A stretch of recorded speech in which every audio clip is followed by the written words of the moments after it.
Hello everyone. तो हम कर रहे हैं पैराबोला के रिवीजन फॉर जेई 2022। तो लास्ट वीडियो में हमने किए थे इक्वेशन ऑफ पैराबोला की रिवीजन। तो अगर आपने वीडियो नहीं देखा तो उसे भी एक बार ज़रूर देख लेना। आज की वीडियो में करेंगे कुछ क्वेश्चंस और कुछ कॉन्सेप्ट, ठीक है। तो चलो स्टार्ट करते हैं। तो हमारे सबसे पहला क्वेश्चन है, find angle between tangents drawn from 1,4 to y square is equal to 4a 4x, ठीक है। तो इसमें ये हमारा पैराबोला है which is y square is equal to 4x, और ये कोई भी पी पॉइंट है 1,4 इसके कोऑर्डिनेट्स हैं। इस पे इससे हमने टेंजेंट्स बनाई है पैराबोला पे। लेट्स से ये हमारी टेंजेंट्स है दो। तो हमें पूछे इनके बीच का जो एंगल है वो कितना होगा, ठीक है। तो सबसे पहले हम क्या करेंगे, इसका स्लोप एज्यूम कर लेते हैं। लेट्स से इसका स्लोप है m1 और इसका स्लोप है m2, ठीक है। तो अगर हमें स्लोप्स पता लग गए तो हमारा क्वेश्चन सॉल्व हो जाएगा। हम यूज़ कर लेंगे tan theta is equal to mod of m1 minus m2 divided by 1 plus m1 m2, ठीक है। तो हमें ये करना है m1 m2 की वैल्यू पता लग जाए। तो सबसे पहले कौन सी फॉर्म यूज़ करेंगे, let equation to y square is equal to 4ax be. अब हमें स्लोप लेट किया है तो हम स्लोप फॉर्म यूज़ करेंगे, वो है कि y is equal to m x plus a by m. और यहाँ पे a की वैल्यू आप देख सकते हो 1 है, कंपेयर करके आ जाएगा ना 4a = 4। तो हमारी इक्वेशन आ जाएगी y is equal to m x plus 1/m because a is 1, ठीक है। और अब ये जो टेंजेंट है ये 1,4 से पास कर रही है तो पॉइंट तो सेटिस्फाई करेगा। तो x को 1 पुट कर देंगे, y को 4, तो आ जाएगा 4 is equal to x plus 1/m। यहाँ m आएगा, x को 1 पुट किया तो यहाँ से हमारी ये क्वाड्रेटिक इक्वेशन आएगी m² minus 4m plus 1 is equal to 0, ठीक है। अब हम क्या करते हैं, इसका वो सम ऑफ रूट्स इसके दो आएंगे, m की वैल्यूज दो आएंगी, ठीक है। सो लेट्स से m की वैल्यू आ रही है m1 m2, ठीक है। तो दो वैल्यू आएंगी स्लोप की, जैसे कि मैंने आपको m1 m2 लेट किए थे, ठीक है। क्वाड्रेटिक है, दो रूट्स आएंगे तो वो m1 प्लस m2 आ रहे हैं, एज्यूम कर लिया। तो m1 प्लस m2 की वैल्यू क्या आएगी 4, और m1 m2 की वैल्यू क्या होगी हमारी 1, ठीक है। तो अब tan theta is equal to mod of m1 minus m2 divided by 1 plus m1 m2, ठीक है। तो अब यहाँ पे प्रॉपर्टी यूज़ कर लेगी जो कि आपने प्लस हमने क्वाड्रेटिक इक्वेशन में पढ़ा होगा। वही आ जाएगा हमारा, ऊपर m1 माइनस m2 के लिख सकते हैं root of m1 plus m2 whole square minus 4 times m1 m2, नीचे आ जाएगा 1 प्लस m1 इंटू m2। तो आ जाएगा root of m1 plus m2 की वैल्यू 4, उसका स्क्वायर 16 माइनस m1 m2 की वैल्यू 4 डिवाइडेड बाई 2, यानी कि रूट ऑफ 12/2। अब रूट ऑफ 12 को कैसे लिख सकते हैं, 2 6, यानी कि 2√3/2। तो ये आ गया tan थीटा √3, ठीक है। तो आप एंगल आराम से उठा सकते हो इस इमेज में। इसका जो एंगल होगा वो हमारा हो जाएगा 60 डिग्री, ठीक है। नेक्स्ट क्वेश्चन करते हैं। तो नेक्स्ट क्वेश्चन, अच्छा अब मैं आगे के जो 2-3 क्वेश्चन कराऊंगा ये बहुत इंपॉर्टेंट है, क्योंकि हर साल इसमें से एक ना एक क्वेश्चन तो ज़रूर आएगा, ठीक है। हर साल आता है एक एक या एक से ज़्यादा क्वेश्चन हर साल आते आता है, तो ये टाइप सीखनी बहुत ज़रूरी है। तो देखो क्वेश्चन है कि find the equation of common tangent to x-3 whole square plus y square is equal to 9 and y square is equal to 4x। तो सर्कल और पैराबोला की कॉमन टेंजेंट की इक्वेशन फाइंड करनी है। आपसे पूछ सकता है इलिप्स या पैराबोला की कॉमन टेंजेंट हाइपरबोला की। तो ये क्वेश्चन आता ही आता है, ठीक है। तो इसकी स्ट्रैटेजी सीख लो। तो पहले सर्कल्स का है, तो सर्कल लेट्स से ये रहा हमारा सर्कल। इसका सेंटर कहाँ पे होएगा 3,0 पे, सेंटर इसका हो जाएगा हमारा 3,0 पे, और ये ओरिजिन से ही पास करेगा, क्योंकि मैंने आपका सर्कल में बहुत अच्छे से करवाई है सारी इक्वेशंस, ठीक है। तो ये 0 ओरिजिन से पास करेगा, तो ये हमारा पैराबोला ऐसा जाएगा, ठीक है। ये रहा हमारा पैराबोला। अब इसकी कॉमन टेंजेंट की इक्वेशन फाइंड करनी है, ठीक है। तो लेट्स से ये रही हमारी कॉमन टेंजेंट। ये डायग्राम थोड़ा देखना, बस ये इस सर्कल को इस पॉइंट पे कट कर रही है, ये इसको इस पॉइंट पे, ठीक है। तो ये लेट्स से ये हमारी कॉमन टेंजेंट है जिसका स्लोप m है। पैराबोला की equation y square is equal to 4x और सर्कल के में गिवन है। So consider equation of tangent to y square is equal to 4x।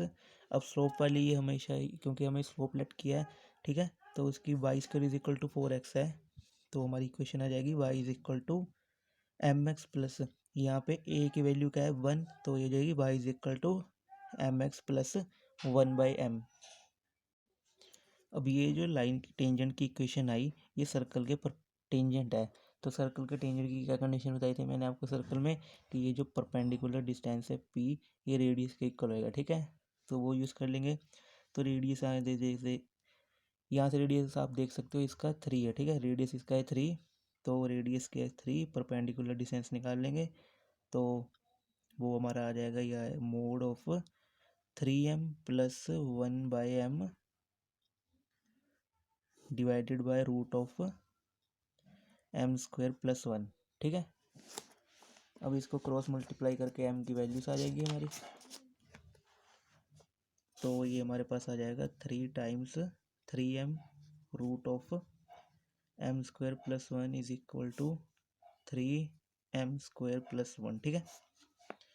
तो वो स्क्वेयरिंग कर देंगे तो आ जाएगा 9m raise to the power 4 plus 6m square plus 1 is equal to, इसके हमारे पास आ जाएगा 9m raise to the power 4 plus 9m square, ठीक है, ये आ गया। अब यहाँ पे हाइयर पावर आ गई, तो आपको ध्यान रखना है इसकी दो सिचुएशन बन सकती है। पहली है कि हम इसको काट दें तो हमारे पास आ जाएगा 3m square is equal to 1, ठीक है, यानी m की वैल्यू आ जाएगी प्लस माइनस 1/√3। दूसरी हमारी है कि अगर मैं m raise to the power 4 से डिवाइड कर दूं, ठीक है, तो ये आ जाएगा 9/6 upon m square plus 1 upon m raise to the power 4 is equal to 9 plus 9/m square, जहाँ पे m 0 के इक्वल नहीं है, ठीक है, तो 1/m 0 के, तो यहाँ से m नोट डिफाइंड भी आ रहा है, ठीक है, तो ये भी एक रूट होगा, क्योंकि यहाँ पे m तो 0 के इक्वल हो नहीं सकता, ठीक है, तो 1/m 0 होगा, तो m हमारे पास नोट डिफाइंड आ जाएगा, ठीक है। तो इसका मतलब है हमारे पास 3 टेंजेंट बन सकती है। कौन कौन सी टेंजेंट? अगर आपको क्वेश्चन में क्या है कि अबव द एक्स एक्सिस, तो एक टेंजेंट ये रही, क्या है बिलो द एक्स एक्सिस, तो एक टेंजेंट ऐसे बन सकती है, ठीक है, ऐसे वाली, ये पॉइंट पैराबोला का, ये इसका सर्कल का, और नोट डिफाइंड वाली बनेगी हमारी ये वाली जो ओरिजिन से पास करेगी, ठीक है, परपेंडिकुलर टू एक्सिस, ठीक है। तो ये ध्यान रखना जब भी हायर डिग्री वाले क्वेश्चन आते हैं, तो ये सिचुएशंस कोई एक रूट मिस ना हो जाए, ठीक है, तो ये ध्यान रखना। तो नेक्स्ट क्वेश्चन करते हैं। नेक्स्ट क्वेश्चन हमारा है find equation of common tangent to y square is equal to 8x and x y is equal to -1। अब देखो यहाँ पे सर्कल नहीं है, तो सर्कल की जो हमने कंडीशन लगाई थी perpendicular distance is equal to r, जहाँ से हमें स्लोप पता लग गया था, तो अब हमें वो नहीं पता है, ठीक है, तो अब हम कैसे करेंगे। अच्छा, ये क्वेश्चन करवा रहा हूँ, ये स्टैंडर्ड है, ठीक है, तो ट्रिक समझ लेना कैसे करने वाले क्वेश्चन। तो यहाँ से पहले क्वेश्चन में m की वैल्यूज आ गई थी ना हमारी, तो m की वैल्यू यहाँ डाल के आप निकाल लेना, वो मैं नहीं कर रहा, ठीक है। ये करते हैं, तो इसमें देखो लेट इक्वेशन ऑफ टेंजेंट, क्या करेंगे सबसे पहले, let equation of tangent to y square is equal to 8x be y is equal to m x plus a/m, ठीक है, यहाँ पे a की वैल्यू 2 है, तो यह आ जाएगा एम एक्स प्लस 2/m, ठीक है। अब एंड दिस टेंजेंट, अब ये जो टेंजेंट है ये हाइपरबोला के भी, अब ये जो टेंजेंट की equation I am x plus 2/m, ये हमारे हाइपरबोला को भी टच कर रही है, ठीक है, and this also touches hyperbola x y, ये x y is equal to -1 को भी टच कर रही है, ठीक है। तो यहाँ से मैं लिख सकता हूँ y की वैल्यू -1/x, ठीक है, तो ये उठा के मैं यहाँ पर डाल दूंगा y की वैल्यू, ठीक है, क्योंकि इसको, ये जो टेंजेंट आई ये इसको भी टच कर रही है, तो इसको भी सेटिस्फाई करेगी, तो यह आ जाएगा -1/x is equal to m x plus 2/m, तो यह आ जाएगा m square x square plus 2x plus m is equal to 0, ठीक है। तो ये हमारी एक क्वाड्रेटिक आ गई। अब देखो क्या करेंगे, अब आपको पता है d की 3 सिचुएशन बनती है, या तो 0 रूट होगा, या 1 होगा, या 2 होगा, ठीक है। अगर 0 वाला होगा तो मतलब कोई रियल वैल्यू नहीं आएगी, तो ये रहा पैराबोला, अगर 0 आ गया तो कहीं बाहर को चल जाएगी। अगर हमारा एक रूट आया तो इसका मतलब ये लाइन किसी एक रूट पे टच करेगी, तो ये वाली सिचुएशन हो जाएगी, है ना। और ये कब होती है, डी इज इक्वल टू 0। और अगर दो रूट आ गए तो वो इसको ऐसे कट करेगी, तो वो हो जाएगी कोड, ठीक है। तो ये D greater than 0, D less than 0, ठीक है। अब हमारी टेंजेंट है तो एक पॉइंट पे कट करेगी, यानी कि डी इज इक्वल टू 0 होगा। सो डिस्क्रिमिनेंट इसका क्या होगा, 4 - 4 m³ और ये 0 के इक्वल हो गया, क्योंकि टेंजेंट वाली कंडीशन है ना, अभी बताइए वाली, वन रूट है तो डी 0 होता है। तो यहाँ से क्या आ जाएगा, m³ इज इक्वल टू 1, यानी कि m इज इक्वल टू 1। तो m को 1 डाल देंगे इक्वेशन में, तो क्या आ जाएगा, y is equal to m+2, ठीक है। y is equal to x+2, m को 1 डाल के। तो this is our required equation, ठीक है। तो ये क्वेश्चन है कुछ टाइप्स के जो कि आपको सीखना बहुत ज़रूरी है। नेक्स्ट जो हमारा पार्ट है वो है हमारा इक्वेशन ऑफ नॉर्मल्स। तो बेसिकली नॉर्मल्स आपको पता होगा क्या होती है। अगर ये हमारी टेंजेंट है किसी भी कर्व पे, तो इसके जो परपेंडिकुलर लाइन जाती है इसको हम कहते हैं नॉर्मल, ठीक है। तो अब इसकी इक्वेशन हमने लिखनी है।